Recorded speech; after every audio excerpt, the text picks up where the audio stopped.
Hey friends, Christine here, and I want to do a quick flip through of the bread book, which I realized I never did. So I want to share with you how I finished it and the final book. So I'm pretty happy with it. I did a complete tutorial on how to make this hard curved spine binding and how to sew in the signatures. So let's have a look at it, and then I'll share with you. A few people have asked me about my closure, and I'm going to show you how I did it at the end of the video, so stick around for that.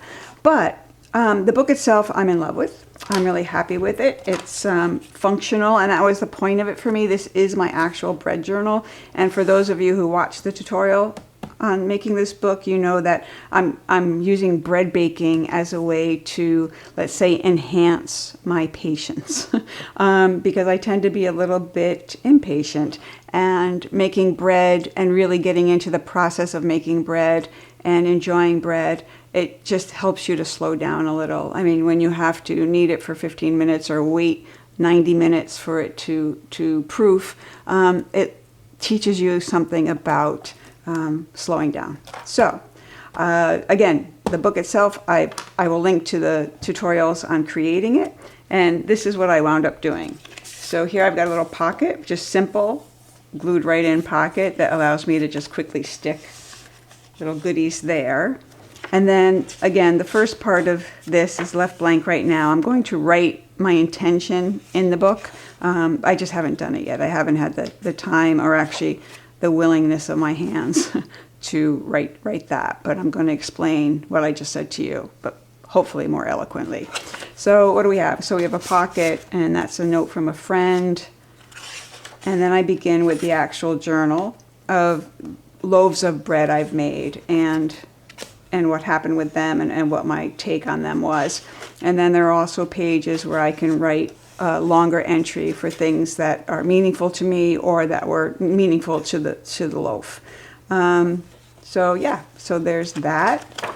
And then here's another bread. I left lots of space in here for journaling, which is what I do expect to do more of as I'm baking more bread. It's summer now. I'm not baking a lot of bread, although I am going to make one this week. So here I have this, the Beltane bread recipe, and I don't know if I'm pronouncing that right. Barbara sent me this recipe, and it makes the fastest, easiest, most delicious bread you could ever make. I mean, imagine throwing this dough together at 8 o'clock in the morning and then baking it just before you're having guests for dinner. It's so easy. So I'll share with anybody who wants it this recipe. I actually make that all the time. So I've got more pictures. This is a loaf that came out tasty but ugly. So I use a lot of little covered paper clips to keep things in.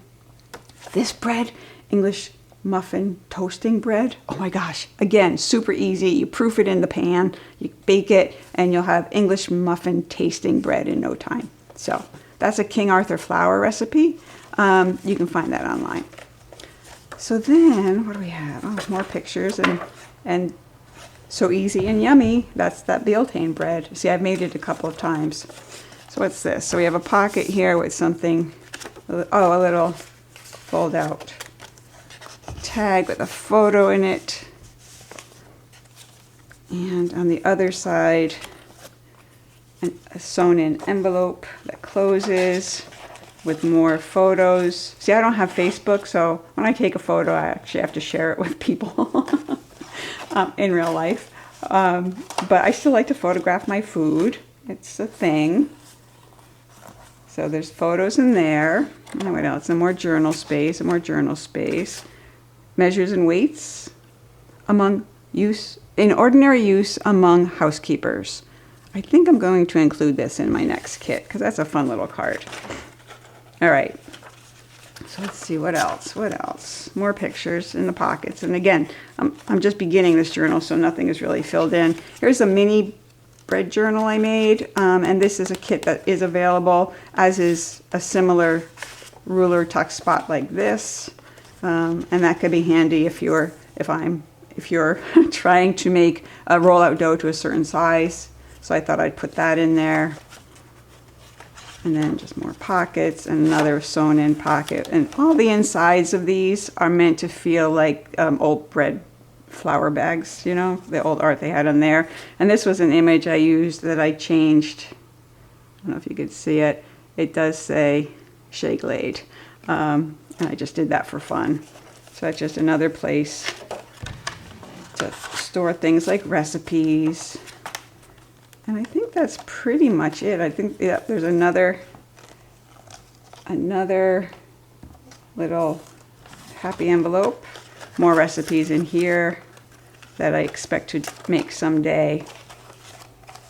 So, go. And yeah, so there you have it. A pretty simple book, very utilitarian, but I think still charming. And now I'll show you the closure. So it's just elastic, and it has a little bangle on it. A lovely little bead I received in Happy Mail, and then my initial, and then a little shizozu that I made ages ago and decided to use it for this. So the fun thing about this closure is it doesn't close unless you twist it, and then it closes perfectly, and it keeps everything in. So that closure is one I'd never done before, and it worked really great for this book. So I'm going to show you how I did it. So hang around and let's get to work. Okay, so how do we make this twisty closure? So it opens and it can just stay there on the book itself, and then you want to close it, just give it a twist, and now it's good and tight and solid. So here's how it's done. What you need is, of course, a book. I'm just going to use this book. You will need some grommets and some fashion of grommeting. And I'm going to talk about these grommets in a second. I have a few here that we'll choose from. So let's say that. And then you're going to want, in this case, I used ribbon ends and just closed it. Can you see that? There we go. There you go, ribbon ends. And I'm going to show you how to do it that way with these guys and a jump ring. And I'm also going to show you how to do it with a button if you don't have those happy little jewelry findings. Okay, so it's super easy. First thing we want to do is mark where we're putting our grommets. And we want them to be pretty even. Or not, you know, however you like. So 9.5, 9.5 means 4.5, 4 3/4. So at 4 3/4, I'm going to make a mark on both sides of the book. So I'm measuring down from the top, 4 3/4. So somewhere about there. All right. Now we need to punch a hole. So we want to make sure the grommet we're using is as, the shank is as long as it needs to be to get through this bookboard. So in the case of my bread book, I used hardboard. So I needed an extra long grommet to make that work. This is just bookboard. So you can really almost use any grommet at all. But if you line these all up, here, I'll show you. If you line these up on the table, you'll see that some are shorter than others. And you'll see that because they slide under the others. So the one that's on top is going to be your tallest. So this is the tallest, then this one, this blue guy is tiny in comparison.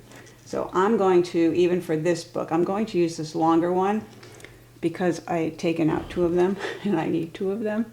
So I'm going to use the longer one.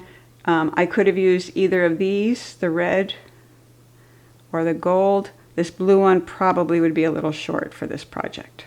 So I'm going to use the white ones, and they happen to match the book, which is a bonus. So now I'm going to punch the hole. I need the bigger of the holes for these. And I'm simply going to come in and figure out how deep I want it. You don't want it very deep because you want the book to close well. So I'm just kind of eyeballing things here. Saying, yeah, it's going to be in about there. Forgive me, I can't see what I'm doing. There we go. So about there. Yes. Yes. So you want it in from the edge enough that there's something to grab onto, like so. So that's plenty good. We're going to do the same thing on the other side. It's so hard to see with this light. Sometimes this light is great for doing videos, and other times it's like not ideal. So same thing here. Just going to kind of line it up close. Perfect. Okay. Now I'm going to stick my little grommet in. Put it to my grommet setting. Oop. And grommet this baby. Oh, I have it backward. Yeah. I can't get it in. There we go. And squeeze. Perfect. Now we're going to do the other side. Same thing. Great. Okay, so our grommets are in. They're good. Oh, I did forget to tell you that you need the elastic. In addition, obviously you're going to need 2 pieces of about, for this book, what do I have here? This is about 19 inches. So about that. Your book might be bigger or smaller and you can use a different amount. But here I'm going to put this through from the top to the bottom, like so. And then I'm just going to knot it like that. A little noose knot, slip knot. I can make it even later. All right, same thing with the back. Take it, kind of put it in the middle. I come in from the outside in, because that's how I want my loop to be. There we go. Easy peasy. So now, what we want to do is, first we're going to give it a twist, like so. Come to the back and sort of figure out, yeah, I need to make this one more even because it's not, and I need that little bit of extra there. Come on. There we go, that's better. Check the other one. Also could be evened up in case I need the extra bit here. Closer. Okay, so again, I'm going to pick it up, give it a twist, just as kind of our practice twist, bring it to the other side, and figure out how much bang we want, meaning how much gripping. So this is pretty good. It's staying very closed, and it should stay closed when untwisted, which is what we're going to do now. We're going to take it off and now bring it back. This is just testing the elastic and if it's a good size for the book, and it is. So it's plenty big and not too big. So now I'm going to basically cut it at about here, which means I'm going to trim it basically to the length of the middle of the spine. So from here to here, it's pretty tight. That'll keep it tight when it's open, and should also be fine when it's twisted and closed. So again, this is not a science. Just gonna sort of cut it. Okay, so now we want to add our ribbon ends, and I of course am going to want mine straight. So because I cut crooked, I'm going to trim that up. I'm going to take one of these ribbon ends, I'm going to put the elastic into it. And here's a case where it might be easy if you tape those together, but I'm going to be, no, I am going to tape them together. All right, so I'm just going to grab a little tape, bring them out straight, and then tape them a little bit lower down, just to help me keep them together in the ribbon end. All right, so now I'm going to put them back in here. You can see now I need to trim again just a bit. And in they go. Now you can also put some glue in here. It's not a bad idea. I'm not going to do that now. But you can see they've already frayed a good amount. And then we're going to grab some pliers. Give it a good crunch and try to not get your skin. There we go. All right, we'll trim off the fuzz later. We can remove the tape. All right, there's one. Now we're going to do the same thing on the other side. So because I want my bangle to be in the middle, it should be fine like that. I'm just doing a little test here for, yeah, that's great. So now I just want to add my other ribbon end to this side and tape that up just for convenience. Just helps them stay together and gives me one less thing to worry about. All right, so same thing. We're going to put the ribbon, we're putting the elastic into the ribbon end and keep them together. And then we are going to squeeze those closed with some pliers. Perfect. Give them a good squeeze. And again, a little glue in there, not a bad thing. So let's take the tape off. Now we want a jump ring. You can see my little jump ring here. It's going to come into focus. Now you want a good hefty one for this. This little guy here or something like it is just, it's not thick enough. It's not actually big enough really to do the job. So you want to make sure that the jump ring you choose is solid for the job. And I'm going to put this little bangle on mine just because I can.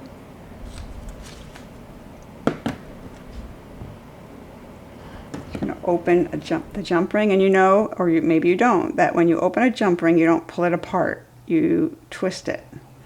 That way it still has the same, strength when you go to put it together. I mean, when you close it up. So now I'm going to put my jump ring through one end of the ribbon closure and then through the other. So now you can see it's going through. Oh, can't see. There you go. Hold it, let it come into focus. Why does this do this to me? There we go. Can you see that? Yes. So it's going through, oops, it was going through both the ribbon ends and my little bangle, my little bauble. So make sure that it's coming up the right way. Okay, I have to, a little disclosure here, I'm still having some major nerve issues in my hands. So the strength in them is not what any of us would like it to be. So forgive me for being a little clumsy there. Let's try this again.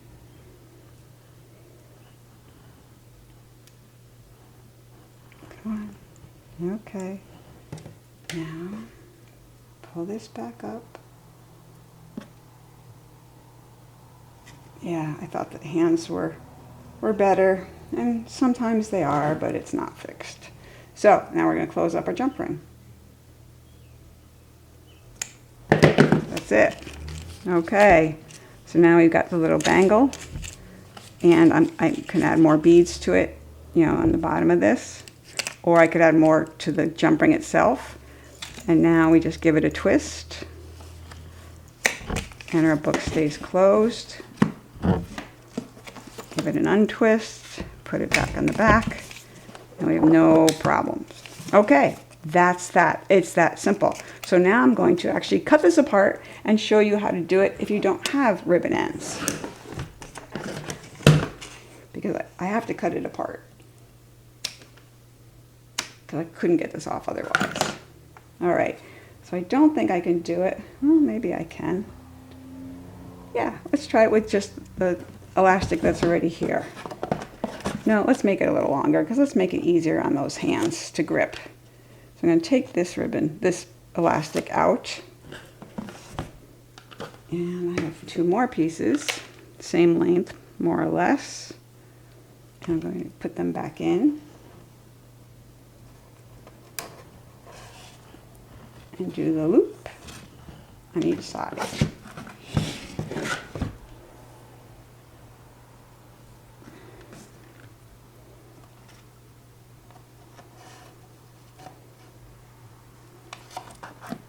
All right, so now if you don't have the jump rings or something and you want to use a button, it's absolutely doable.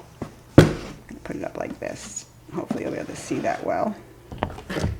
So I have a few buttons here. I just grabbed a couple.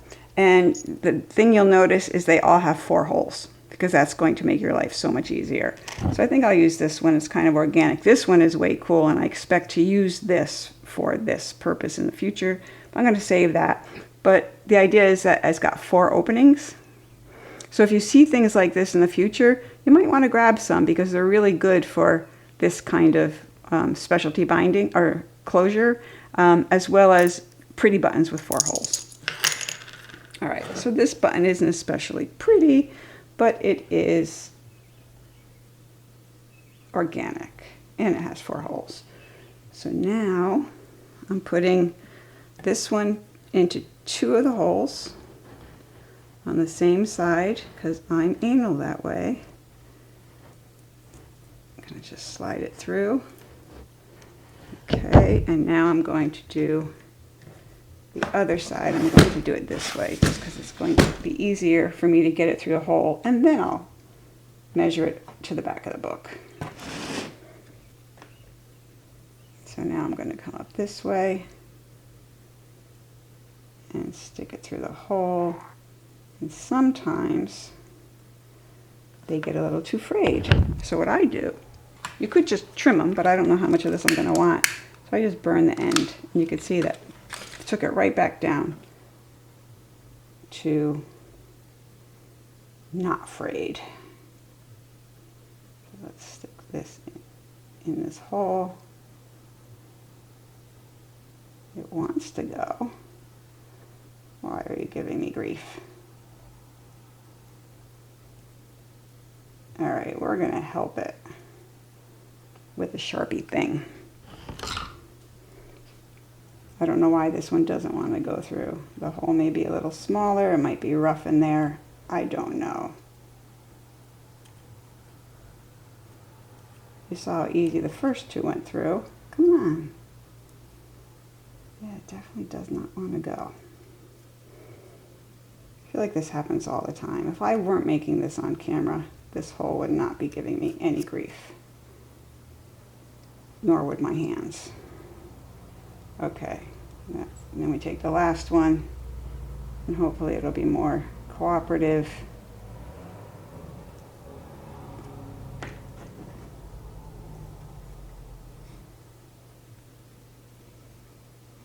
Yes, it was. Okay. So now we have all 4 of our holes are through. We're just going to take it to the back of the book. So we're going to take it over the covers. I don't want it to fall out, so I'm being really careful here. And I'm going to make sure that I like how it's going. Yep, no, I want it to go this way.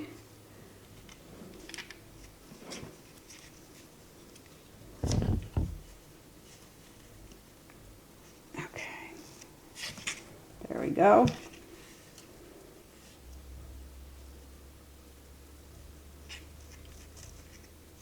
And now we just tighten it up a little bit, and you want it fairly tight.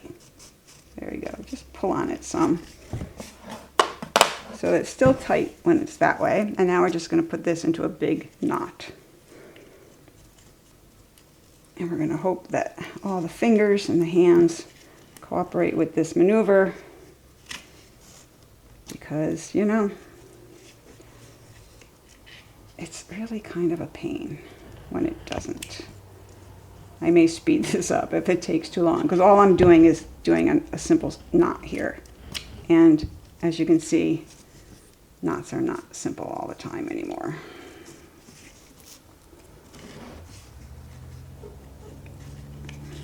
Ah. All right, I'm going to cheat a little here, I think.